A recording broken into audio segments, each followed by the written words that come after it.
Hello everyone, ये class number 11 है और इसमें हम बात करेंगे इकोनॉमिक डेवलपमेंट क्या होता है and what are the main determinants of economic development. आर्थिक विकास इसको हिंदी में बोलेंगे। Economic development and economics development and economic growth are two different similar term. Growth का मतलब होता है किसी भी चीज़ का बढ़ना और डेवलपमेंट का होता है मतलब कि किसी भी चीज़ का विकास होना। There is no difference between two terms. Both the terms can not some kind of progress over unit. दोनों ही जो डिनोट करती हैं एक प्रोग्रेस टाइम पीरियड को। इकोनॉमिक ग्रोथ क्या होती है, सबसे पहले इसकी बात कर लेते हैं। It refers to long term increase in income और आउटकम। ठीक है, इनकम का बढ़ना या आउटकम का बढ़ना। इकोनॉमिक डेवलपमेंट क्या होता है, ये वाइडर कंसेप्ट है इकोनॉमिक ग्रोथ का। It refers to real increase in capital income. Capital income का बढ़ना, रिडक्शन टू पॉवर्टी, पॉवर्टी गरीबी का कम होना, इलिटरेसी का कम होना, इनइक्वालिटी का कम होना, ये सब क्या हो जाता है, डेवलपमेंट। ग्रोथ में क्या होता है, ग्रोथ में सिर्फ इनकम का बढ़ना, इनकम का बढ़ना लॉन्ग टर्म के लिए वो क्या हो जाता है, ग्रोथ हो जाती है।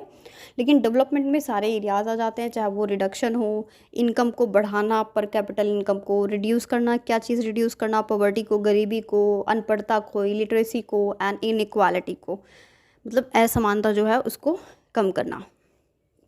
There is improvement in economic welfare of the people and there is standard living rises. Economic development includes both economic growth and economic welfare of the people. Economic development is the symbol of prosperity and better standard of life. कि economic जो development है वो किस चीज़ का symbol है, prosperity का symbol है और बेटर डेवलपमेंट ऑफ लाइफ का सिंबल है। अगर आप बात करें कि डिटर्मिनेंट्स ऑफ इकोनॉमिक डेवलपमेंट क्या होते हैं, डिटर्मिनेंट्स का मतलब होता है उसको प्रभावित करने वाले कारक कौन कौन से हैं, कौन कौन सी चीज़ें हैं जो उसको बढ़ाती हैं। Economic development of country depend upon number of factors. बहुत सारी चीज़ों पर डिपेंड करता है किसी भी कंट्री का इकोनॉमिक डेवलपमेंट, मतलब किसी भी देश का आर्थिक विकास बहुत सारे कारणों पर निर्भर करता है। नंबर 1 है एजुकेशन, शिक्षा। Education play an important role of economic development of country. Education help in the development of human capital and play significant role in the progress of country. शिक्षा जो है वो महत्वपूर्ण इम्पॉर्टेंट रोल प्ले करती है। देखिए, अगर किसी देश के जो नागरिक हैं वो शिक्षित हैं तो क्या करेंगे, सभी लोग इनकम जनरेट करेंगे, और जब इनकम जनरेट होगी तो जब लोगों का इकोनॉमिक डेवलपमेंट अच्छा होगा तभी तो देश का इकोनॉमिक डेवलपमेंट अच्छा होगा। एक ऐसा देश जहाँ पे सभी जो नागरिक हैं, जितने भी सिटीजन्स हैं, वो सब अच्छा कमाते हैं, इसका मतलब क्या है कि जब वो अच्छा कमाते हैं तो जो कंट्री है उसका भी डेवलपमेंट अच्छे से होगा। दूसरा पार्ट है इसका ह्यूमन रिसोर्स। ह्यूमन रिसोर्स मतलब मानव संसाधन। मानव संसाधन का मतलब है जो लोग काम कर रहे हैं उनको क्या बोलते हैं, ह्यूमन रिसोर्सेज। क्या बोलते हैं, human resources. Human resource of country also play an important role in economic development. Human resource include labour, हर एक बंदा इसके अंदर आ जाता है। If the labour in the country are sufficient, अगर लेबर बहुत अच्छे हैं, एफिशिएंट हैं, हार्ड वर्किंग हैं, डिसिप्लिन्ड हैं, तो जो इकोनॉमिक है, इकोनॉमिक डेवलपमेंट है वो अपने आप ही क्या हो जाएगा, बहुत अच्छा हो जाएगा। फॉर एग्जांपल के लिए अगर माना जाए तो जापान और चाइना जो है वहाँ पे लोग जो हैं बहुत हार्ड वर्किंग है, इसीलिए देखो कितनी तेज़ी से जापान या चाइना जो है कितनी तेज़ी से आगे निकलता जा रहा है। थर्ड पॉइंट है नेचुरल रिसोर्सेज। ऑफकोर्स प्राकृतिक संसाधन भी इंपॉर्टेंट रोल प्ले करते हैं। Natural resources of country play an pioneer role in the economic development. In fact national resource determine the path of progress.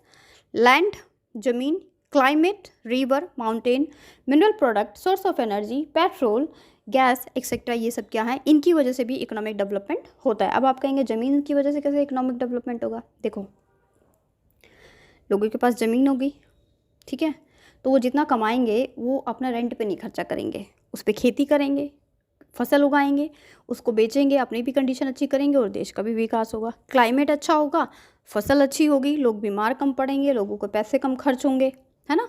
Reverse से क्या होता है, बहुत सारे लोग हैं जो टूरिस्ट होते हैं वो आते हैं, माउंटेन एरिया में आते हैं, घूमने फिरने आते हैं, तो वहाँ से भी इकोनॉमी जनरेट होती है, पैसा मिलता है।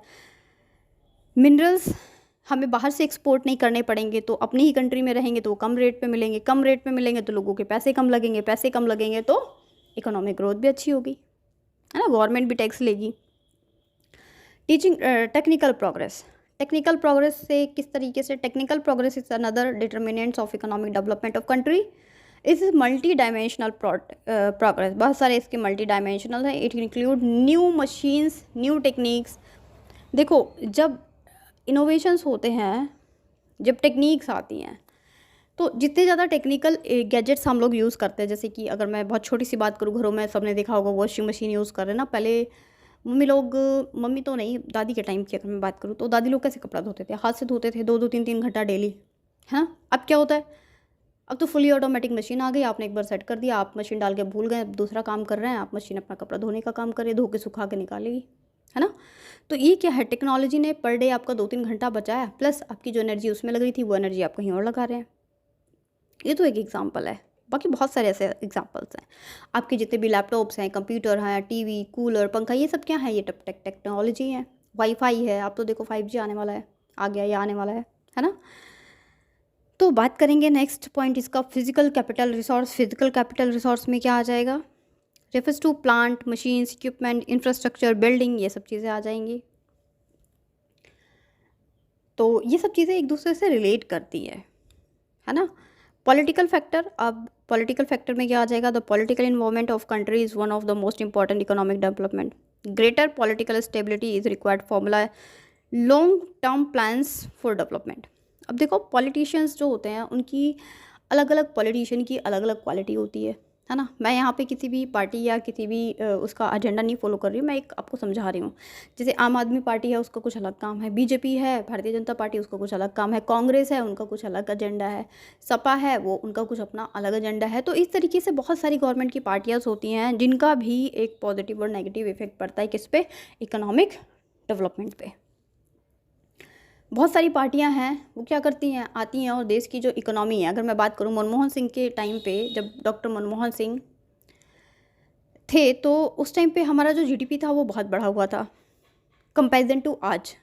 मैं किसी पार्टी को क्रिटिसाइज़ नहीं कर रही, आप उस टाइम के जीडीपी के रेट को देख लो और आज के जीडीपी को देख लो, आपको समझ में आ जाएगा, ठीक है। तो ये एक डिफरेंस होता है कि किसी के टाइम पे हमारे इंडिया में लोग वोट कैसे देते हैं, धर्म के नाम पर, जाति के नाम पर चले जाते हैं और भेड़ चालों की तरह दे आते हैं, ठीक है। मैं मेजॉरिटी ऑफ द पीपल की बात कर रही हूँ, सिर्फ 20 से 30% जो लोग हैं,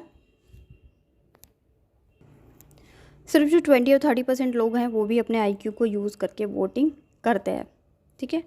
the development of road, road का जो डेवलपमेंट है वो भी कौन करता है, गवर्नमेंट करती है, पॉलिटिकल डिसाइड करती है।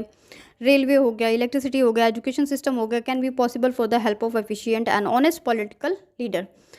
अब जैसे कि वंदे भारत ट्रेन चल रही है ना, अयोध्या में राम मंदिर बन रहा है, बहुत सारे हाईवेज़ बन रहे हैं, नेशनल इंटरनेशनल बाउंड्रीज़ की कनेक्टिविटी हो रही है। तो ये जो डेवलपमेंट हो रहा है ये किसकी वजह से हो रहा है, ये पॉलिटिकल फैक्टर्स की वजह से हो रहा है। राजनेताओं का जो दृष्टिकोण है वो भी देश को बढ़ाता है।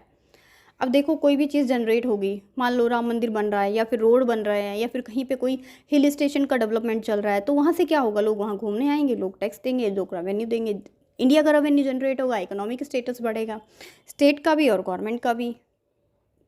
तो ये सब चीज़ें भी इसके लिए इंपॉर्टेंट हो जाती हैं।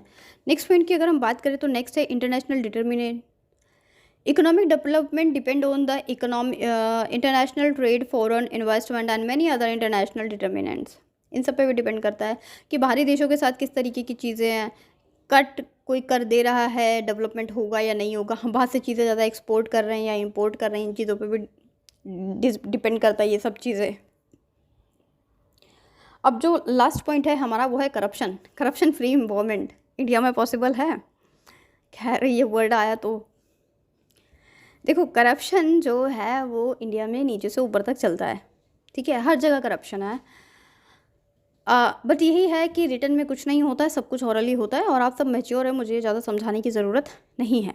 Corruption is one of the biggest hurdle in the path of economic development. जिसको देखो वही पैसा खाने की फिराक में है। गवर्नमेंट पैसा देती है, इशू करती है कि चलो ठीक है आपको जाके क्या बनाना है, आपको जाके एक ब्रिज बनाना है, ठीक है, फ्लाईओवर बनाना है। अब ऊपर से लेके नीचे तक सब पैसा खाते हैं, अच्छी क्वालिटी का मटेरियल नहीं लगाते हैं, है ना, ऐसे ही लोगों से बनवा लेते हैं। तो उसका रिजल्ट क्या होता है, पता चलता है कि वो फ्लाईओवर 2 साल तक ही चला, उसके बाद गिर गया। अब सोचो फ्लाईओवर के लिए कितने करोड़ों पैसे, 100-200 करोड़ पैसे ऑफर होते हैं और उसके बाद पता चलता है कि उसमें मटेरियल की क्वालिटी अच्छी नहीं थी, ये नहीं था, वो नहीं था और वो गिर जाता है। तो ये क्या है, ये करप्शन का ही तो एग्जाम्पल है। अब आप इसको क्या समझेंगे, करप्शन ही तो समझेंगे। There should be corruption free. इसीलिए अगर करप्शन ना हो इंडिया में तो बहुत सारी चीज़ें बदल जाएँ। ठीक है। लेकिन करप्शन नाम की चीज़ जो है वो ख़त्म नहीं होती। अगर आप यंग एज पे तो आपको चीज़ें बेहतर तरीके से समझ में आ रही होंगी। बहुत सारी चीज़ें बताने की ज़रूरत नहीं होती, आप आस पास देख के बहुत कुछ समझ जाते हैं, सीख जाते हैं। इलेक्शंस होते हैं बहुत सारी जगह, तो ऐसा भी होता है जहाँ पे सुना है आज भी कुछ गांव में ऐसा होता है, 500-500 हज़ार रुपए दे के लोग वोट खरीद लेते हैं। क्या मतलब है उस इलेक्शन का जब तुमको खरीदना ही है तो। लेकिन चीज़ें हो रही हैं, गवर्नमेंट की नज़र में पता नहीं आ रही हैं कि नहीं आ रही हैं, एक्शन हो रहे हैं कि नहीं हो रहे हैं, लेकिन इस तरह की चीज़ें मैंने सुना है। ठीक है, तो ये सब चीज़ें हैं। अगर ये सब चीज़ें हट जाती हैं, अलग हो जाती हैं, तो जो इंडिया का डेवलपमेंट है वो बहुत तेज़ी से होगा, और कह सकते हैं इंडिया का इकोनॉमिक जो डेवलपमेंट है वो बहुत स्पीडली चलेगा। मैंने इस टॉपिक को पूरा समझाने की कोशिश की है, मुझे लगता है आपको समझ में आ गया होगा। मिलेंगे नेक्स्ट वीडियो में। Stay connected, bye bye.